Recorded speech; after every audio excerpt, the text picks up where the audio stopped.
예, 62만 명, 어마어마한 수치죠. 정부는 당초 하루 최대 37만 명 정도까지 확진자가 나올 걸로 예상한 바 있는데 이 정도면 예측 참사라는 말도 과장은 아닌 듯합니다. 왜 이런 일이 벌어졌는지 전문가에게 직접 물어보겠습니다. 신상엽 한국의학연구소 학술위원장 나오셨습니다. 자, 어서 오십시오. 네, 안녕하세요. 자, 이제 수치로만 보면 뭐 정점에 다가선 것, 우리 인구를 감안하면요, 정점에 다가선 것 같다 이런 생각이 들긴 하는데 앞으로 얼마나 더 갈까요?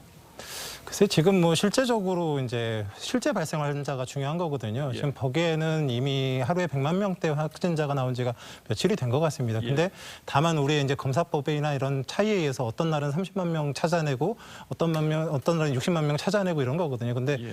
지금 찾아낸 숫자가 중요한 게 아니라 실제 그 확진자 중에서 위중증 환자 사망자가 늘어나고 있는데 예. 지금 그런 비율들은 지금 100만 명이 넘어갔다고 생각을 하고 이미 1,500만 정도가 넘어가면서 이제 정점 구간에 들어왔고요. 예. 하루에 앞으로도 당분간 한 100만 정도씩 계속 확진자가 나올 것으로 예상이 되고 전 국민의 반 정도 이상이 감염이 되는 그런 순간이 돼야 이제 어느 정도 유행이 소강 상태에 접어들 것 같은데 그게 아마 이번 달 말 정도나 다음 달 초 그쯤에는 어느 정도 소강 상태가 진행할 가능성이 높아 보입니다.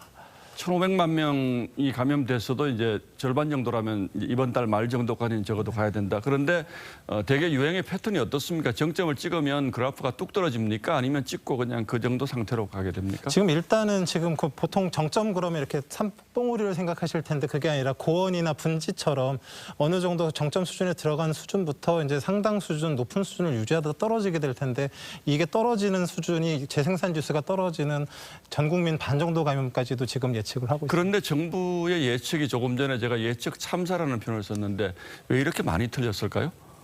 글쎄 지금은 이제 확진자 수가 이제 찾아낸 숫자를 확인하는 거고 실제로 이제 리얼월드에서는 이제 실제 확진자가 늘어나면서 과거 델타 유행의 최고 정점기가 12월 말이었는데 그때가 사망자 수가 한 100명 정도가 최고였었습니다. 근데 이미 지금 오미크론은 정점에 오지도 않았는데 사망자 수가 지금 400명대가 나오지 않습니까? 그러니까 실제적인 유행의 양상은 지금 상당히 심각한 상황이고 그러니까 지금 우리가 찾는 확진자는 빙산의 일각이고 실제로 그보다 더 많은 확진자를 고려해서 앞으로의 유행을 대비를 해야 된다고 생각합니다. 어쨌든 좋습니다. 그러면 전 국민의 절반 정도가 최대한 감염이 되고 나면 이제 그때는 코로나 출구에 들어섰다 이렇게 평가할 수도 있습니까?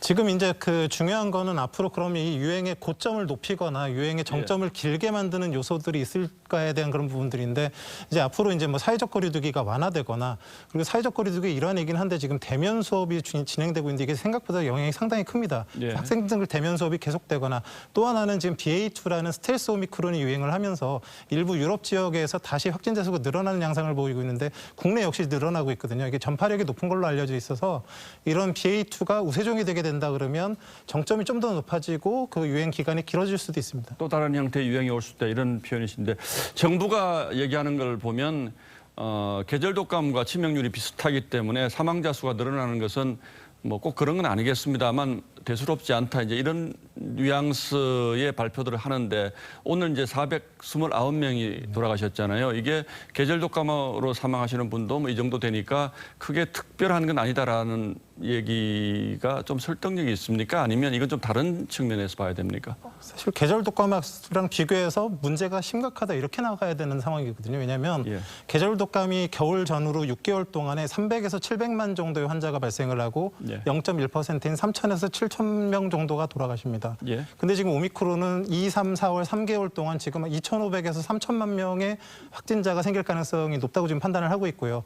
지금 치명률은 3차까지 접종한 분들이 독감이랑 비슷한 거지 고위험군이나 이런 분들은 상당히 높습니다. 그러면 그보다 훨씬 더 치명률이 높다라고 했을 때 수만 명의 지금 사망자가 예측이 되고 있는 상황입니다. 그러니까 독감하고 발생 규모나 이런 치명률에 있어서 비교하기가 좀 어려울 정도로 심각한 그런 상황이고 그런 심각한 상황이 실제 의료 현장에서는 의료 시스템 부하로 지금 나타나고 있는 상황이기 때문에 이런 부분들을 잘 고려를 해서 이제 사회 취약계층들을 보호해야 된다고 생각을 합니다. 자, 자영업자분들 굉장히 어려우시죠. 뭐 지금 2년 이상 벌써 진행이 됐기 때문에 물론 이제 자영업자들의 어려움은 저희가 감안을 합니다만 지금 어쨌든 거의 최정점에 와 있는데 내일 거리두기 완화하는 것이 좀 위험하다고 말씀하시는 분들이 많더군요. 그래서 이제 오미크론을 보는 두 가지 시선이 있습니다. 하나는 이제 50세 이하의 이제 사회 활동이 활발하고 또 자영업도 하시고 회사 다니고 이런 분들은 사실 백신 접종을 대부분 하셨고 지금 치명률이 거의 0에 가깝습니다. 그러니까 별로 위험하다고 느껴지지가 않고 생업을 하셔야 되니까 당연히 사회적 거리두기 완화를 바라실 거라고 생각을 합니다. 그 이상한 건 아닌데 문제는 지금 고령이거나 기저질환자거나 소아, 임산부 이런 사람들 같은 경우는 의료 시스템 부하로 인해서 병상을 찾기도 힘들고 치료를 받기가 어려운 그런 상황도 한 면에는 있거든요. 그럼 사회에서 정부 입장에서는 양쪽을 다 고려를 해서 이런 부분들을 이제 관리를 해야 되는 부분들이 있고 또 이제 이런 취약계층들을 또 보호하는 것들이 어찌 보면 사회의 책무기도 하기 때문에 이런 것까지도 고려를 해서 사회적 거리두기 수준은 만들어져야 된다는 지금 너무 많이 나오기 때문에 그런 부분들이 제대로 배려되지 못하고 있다는 우려가 있긴 한 거죠.